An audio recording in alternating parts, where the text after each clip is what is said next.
Tzemar Tzedek, une fois il a fait un rêve. Si je me trompe, tu peux me reprendre.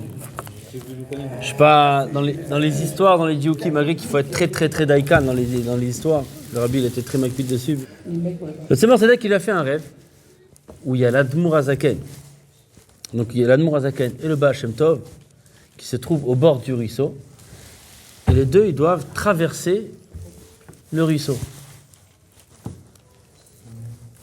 Le Baal Shem Tov, en premier, il trouve une bûche de bois. Avec la bûche de bois, il la met dans l'eau et il traverse comme ça le fleuve, le petit ruisseau. Et pendant tout le long qu'il traverse ce ruisseau, la bûche de bois, elle tremble comme ça. Elle n'est pas stable. Ensuite, c'est au tour de l'Admour Hazaken. L'Admour Hazaken, il traverse le fleuve, il prend la bûche de bois, il traverse le fleuve, et là, la bûche ne bouge pas d'un poil.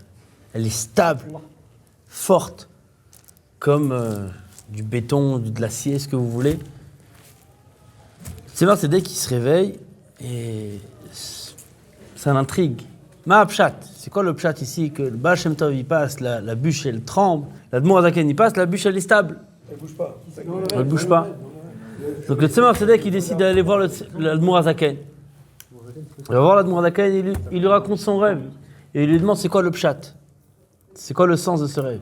Et là, l'Admour Hazaken lui explique que le Baal Shem Tov, il est au niveau, bien entendu, on parle ici de grands, on parle de deux Nusiador, des Gdoléador, des Tzadikim, mais à leur niveau. Le Baal Shem Tov, il représente le niveau du Tzadik. L'Admour Hazaken représente le niveau du Baal Tshuva. C'est longtemps expliqué dans Chassidut, longuement expliqué dans Chassidut que même un tzaddik, il a ce niveau de Baal Tshuva. On peut constamment monter d'un niveau à un autre. Donc le Baal Shem Tov, lui, il représente, à Piruch Nutanim, il représente le Inyan du tzaddik. Mais moi, je représente le Baal Tshuva. Et alors, le tzaddik, lui, c'est quoi? Un tzaddik, c'est quelqu'un qui n'a pas d'Yetzerara. Il n'y a pas d'Yetzerara, tout est fluide chez lui, tout coule, tout est facile, il n'y a pas d'Yetzerara, c'est facile, c'est simple. Il n'y a pas de questions, c'est direct droit au but. Le Baal Tshuva, c'est quoi? C'est qu'il a des contraintes, il a plein d'obstacles sur la route. Il y a des questions et il faut répondre à ces questions. Une fois qu'il a passé tous ces obstacles, il arrive enfin au but. Le tzaddik, étant donné qu'il n'a jamais fait face à l'obstacle, on ne peut pas savoir qu'est-ce qui va se passer, qu'est-ce qui peut se passer si un jour on lui met cet obstacle. Il sait pas c'est quoi il n'a jamais fait face à cette contrainte. Peut-être demain on lui met cette contrainte, peut-être qu'il ne va pas y arriver.